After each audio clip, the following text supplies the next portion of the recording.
அன்பு சார்ந்த விரைவுகளை ஆட்டவனை தலைவரை தாய்மார்களை வருங்கால வளைவர்களை எதிர்கால அவசியங்களை மற்றும் இவ்வுரை சேர்ந்த ஒத்துக்காரர் நாட்டாமை தர்வார் தாய் அவர்களை உங்கள் அத்தனை பேருக்கும் என்னுடைய சார்பாகவும் எங்கள் நாடக கலைஞரின் சார்பாகவும் முதற்கால் நன்றி வந்த வணக்கம் வணக்கம் பல வணக்கம்.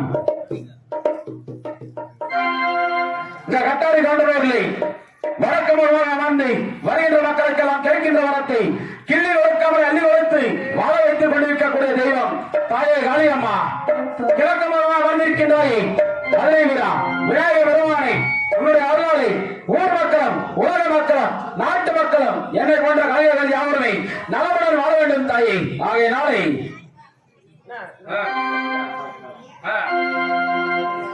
அதாவது இந்த ஆலயத்தில் இருக்கக்கூடிய தெய்வத்திற்கெல்லாம் குமாரிதம் செய்தி 48 நாள் மண்டல பூஜைகளும் செய்தி மண்டல பூஜை முடிந்து இந்த பாசமான நாடகத்தை மிகவும் சிறப்பாக நடத்தி கொண்டிருக்கக்கூடிய இந்நாடகத்தில் வைத்த பிரார்த்தனைகளாக அனைவருமே நலமுடன் வாழ வேண்டும் என்று வேண்டி விரும்பி கேட்டுக்கொண்டு ஹலோ ஹலோ ஹலோ ஹலோ தாயே காளியம்மா இந்த ஊர் மக்களை காக்க வேண்டும், உலக மக்களையும் காக்க வேண்டும். என்னை போன்ற கலைஞர்கள் யாவருமே நலமுடன் வாழ வைக்க வேண்டும் தாயை. ஆகிய நாளை உன்னுடைய திருவிழை தலைவரின் எப்போதுதான் தாயை உலகமெல்லாம்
நீர்வளம், நிலவளம், செல்வ வளம் பெறுகிறான் தேசம் என்று சொல்லப்பட்ட அஸ்தினாபுரம். அஸ்தினாபுரத்திலே பாண்டு மன்னனுக்கும் குந்தமாதேவிக்கும் அருந்தவத்திலே பிறந்தவர்கள்தான் தர்மராகிய நாடும் எனது தம்பிமார்கள் பீமன், அர்ஜுனன், நகுலன், சகாதேவன் என்று சொல்லப்பட்ட நாடு அனைவருமே எங்களுடைய தாய்ந்தர்களுக்கு பிறந்த வளர்ந்து என்னுடைய தந்தையார் பாண்டு மகாராஜனுக்கு பிறகு இந்த அஸ்தினாபுரத்தை சீரம் சிறப்பாக மாற்றி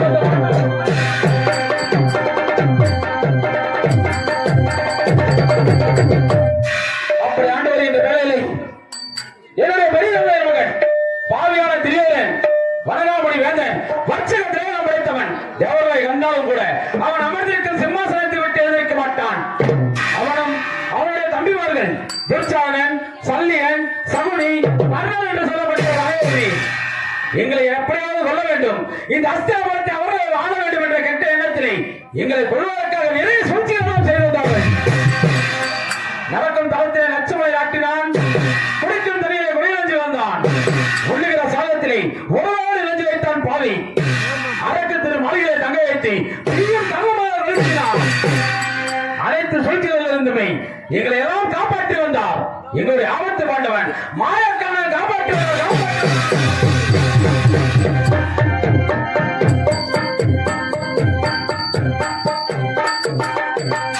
எங்களை எல்லாம் மாயக்காரன் காப்பாற்றினார். அப்புறம் அந்த பாண்டியவன் நினைத்தான் பாண்டவரை வெள்ளத்தால் முடியவில்லை, அவர்களை இந்நாட்டை விட்டு வெளியேற்ற வேண்டும் என்பதற்காக ஒரு நாள் பதுங்கி மாமடம் ஒன்று ஏற்படுத்தி அந்த மண்டலத்திலே விருந்து ஒன்று ஏற்பாடு செய்து அந்த விருந்துக்கு எங்களை எல்லாம் மறுபடி அழைத்தான்.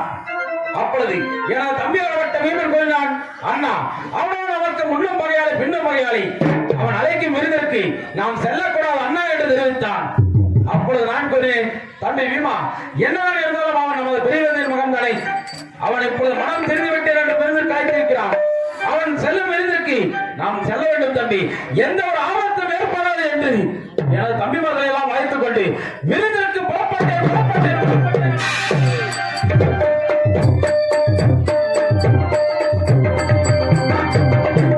விருந்திற்கு புறப்பட்டு அங்கு சென்று விருது முடிந்தவனை அந்த பாவியானவன் கூறினான், அண்ணா விருந்து முடிந்தவர்களா, வாருங்கள், நாம் இருவருமே சற்று நேரம் பொழுது பக்கிற்காக பாறையில் ஆடலாம் அண்ணா என்று தெரிவித்தான். அப்பொழுது நான் கூறினேன், தம்பி வேண்டாம் தம்பி, நாமோ இதனால் வரை அதே நேரம் சண்டையிட்டு இப்போதுதான் ஒன்றாக இருக்கிறோம். இந்த நேரத்தில் பகலைகள் எல்லாம் ஆட வேண்டாம் தம்பி என்று கூறினேன். அதற்கு அவன் கூறினான், அண்ணா நான் மட்டும் நம்முடைய நாடு நகரத்தெல்லாம் வைத்து பாறை ஆடவில்லை, வெறும் கையோடு பொழுது பக்கிற்காகத்தான் பாறை ஆடுகிறோம் என்று கூறினான். அப்பொழுது தம்பி வீமன் தெரிவித்தான், அண்ணா விருது முடிந்தவர்களா, வாருங்கள் நாட்டிற்கு புறப்படலாம் என்று தெரிவித்தான். அப்பொழுது நான் கூறினேன், தம்பி நம்முடைய நாடு நகரத்தை எல்லாம் வைத்து பாறை ஆடவில்லை, சற்று நேரம் வெறும் கையோடு பொழுது வைக்கிறதுக்காக ஆடுகிறோம் என்று பகட சாலையிலே சென்று அமர்ந்தேன். அப்பொழுது அண்ணன் கூறினார், அண்ணா தாங்களும் ஒரு நாட்டுடைய மன்னன், நானும் ஒரு நாட்டுடைய மன்னன், நாம் இருவருடைய பாறை ஆடும்போது வெறும் கையோடு ஆடினால் ஆட்டம் அவ்வளவு நன்றாக இருக்காது.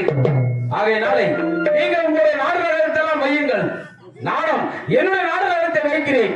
இருவரிலே யார் வெற்றி பெற்றாலும் தோற்றாலும் அவரவர் நாட்டை அவரவர் எடுத்து செல்லலாம் என்று தெரிவித்தான். அவரவர் நாட்டை அவரை எடுத்து செல்லலாம் என்று கூறும்பொழுது சரி என்று ஏற்றுக்கொண்டு முதல் முறையாக என்னுடைய நாடு நகரத்தை எல்லாம் வைத்து பாராடினேன். அந்த சகோதரின் சூழ்ச்சியினாலே முதல் முறையாகவும்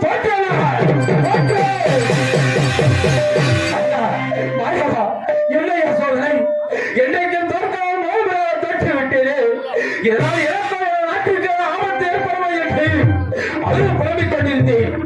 அப்பொழுது மீண்டும் எனது நாட்டை பெற வேண்டும் என்பதற்காக எனது தம்பிமார்கள் எல்லாம் வைத்து பாராடினேன். இரண்டாவது முறையாகவும் தோற்றேன். என்னைய சோதனை என்றைக்கும் இல்லாமல் இரண்டு முறையும் தோற்று விட்டேன். கண்ணா கண்ணா என்று அதுவும் புலம்பிக் கொண்டிருந்தேன். அப்பொழுது அந்த பாவியான திரியரில் கூறினான், தர்மனந்தா எதற்காக கலந்து என்றாய்? உன்னிடத்தில் இருக்கிறது விலை உயர்ந்த பக்கிசம் என்று சொல்லப்படுகிற உங்கள் ஐவரின் மனைவி துரோபை இருக்கின்றாள் அல்லவா, அவளை வைத்து மூன்றாம் முறையாக பாறை ஆடுகள் என்று தெரிவித்தான்.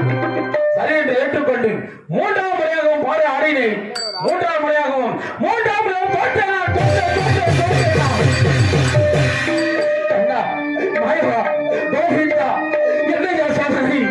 என்றைக்கும் தோற்காமல் மூன்றாம் முறையில் தோற்று விட்டேன். இதனால் எல்லாம் ஆபத்து நேரப்படுகிறதோ தெரியவில்லை என்று அவர் புலம்பிக் கொண்டிருக்கும் பொழுது திரியோதனனுடைய தம்பி திருச்சாராகப்பட்டவன் எங்கள் ஐவரின் மனைவி துரோபை இழுத்து வந்து சபையை நிறுத்தி துயிலாளை முடித்து மாணவர்கள் செய்து விடுகிறார்.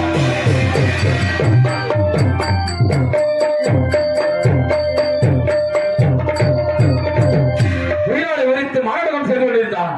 அப்பொழுது எங்கள் ஐவரின் மனைவி துரோபையாகப்பட்டவள் எங்களுடைய கண்ணனை நினைத்து, கண்ணா இவருடைய வானம் பறிபோகிறது, கண்ணா காப்பாற்றுங்கள், கண்ணா கண்ணா என்று கத்தினார்.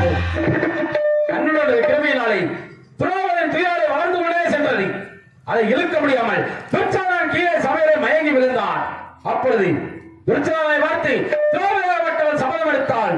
எப்படி என்றால், அடே துர்ச்சாதனா, என்னுடைய துயாரை விழித்து மாணவர்கள் செய்தாயே, உன்னை கொண்டு உனது விழா எலும்புகளை எடுத்து சீப்பாக செய்து உன்னுடைய ரத்தத்தை எடுத்து எனது தலையிலே பூசி அதற்கு பிறகு கூந்தலை முடிவே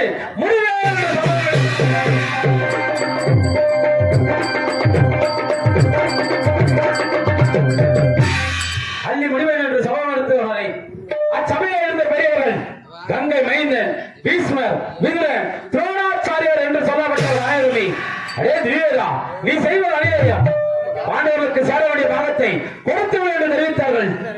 அதற்கு அண்ணன் கூறினார், பாண்டவர்களுக்கு பாகமா எந்த பாகம் இருக்கிறார் சுவாமி, அவர்கள் தான் என்னுடன் பாடையாடி அனைத்துமே இழந்து விட்டார்கள் என்று தெரிவித்தார். பாண்டவர்களுக்கு பாகம் வேண்டும் என்றால் பாண்டவர்கள் 12 வருடம் வனவாசம் வாழ வேண்டும். ஒரு வருடம் இந்த 56 தேசத்திலும் மறைமுகமாக வாழ்ந்து வந்தால் பாண்டவர்களுக்கு சேர வேண்டிய பாகத்திலே பகுதி பாகம் தருகிறேன் என்று தெரிவித்தான் பாவியானவன். சரி என்று ஏற்றுக்கொண்டு நானும் எனது தம்பிமார்களும் எங்கள் ஐவரும் மனைவி துரோகம் அழைத்துக் கொண்டு வனத்திலே பரவசாலை ஏற்படுத்தி காய்கறிகள் சாப்பிட்டு வாழ்ந்தவர்கள் நம்ம இப்பொழுது இருந்தாலும் எனது தம்பிமார்கள் எல்லாம் எனக்காக காய்கறிகள் பறிப்பதற்காக அடுத்த வாரத்திற்கு சென்றிருக்கிறார்கள். எனது தம்பிமார்களை காண வேண்டும் எதிர்பார்க்கிறேன். எனது தம்பிமார்களை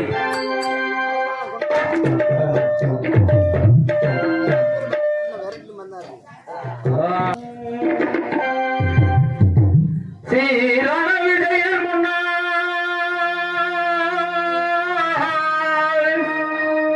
சீரான விஜயன் முன்னாள் செய்கின்ற தவசுதனை ஆராய்ந்து தமிழ் செய்யில் அர்ஜுனன் நாடகமாய் பாட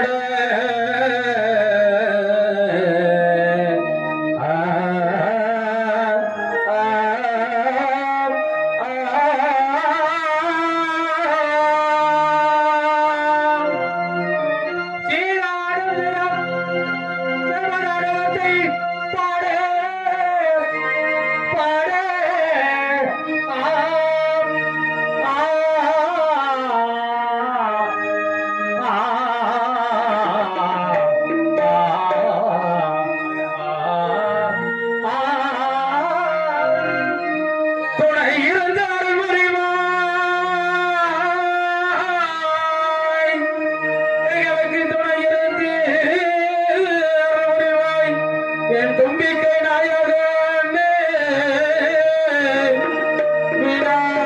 விநாயகனே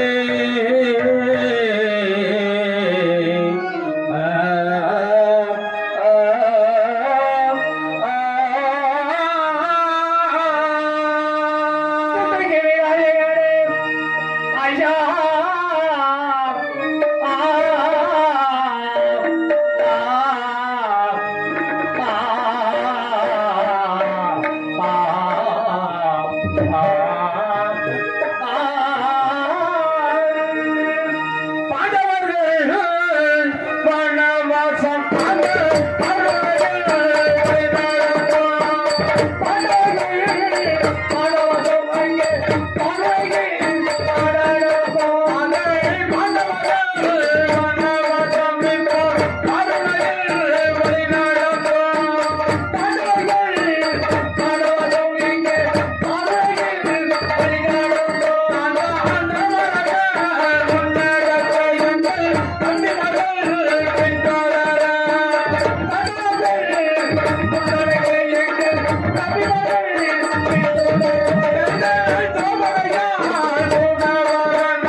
தம்பிமார்களை காண வேண்டும் என்று என்னுடைய மனதாகப்பட்டதை பதவிக் கொண்டிருக்கிறது.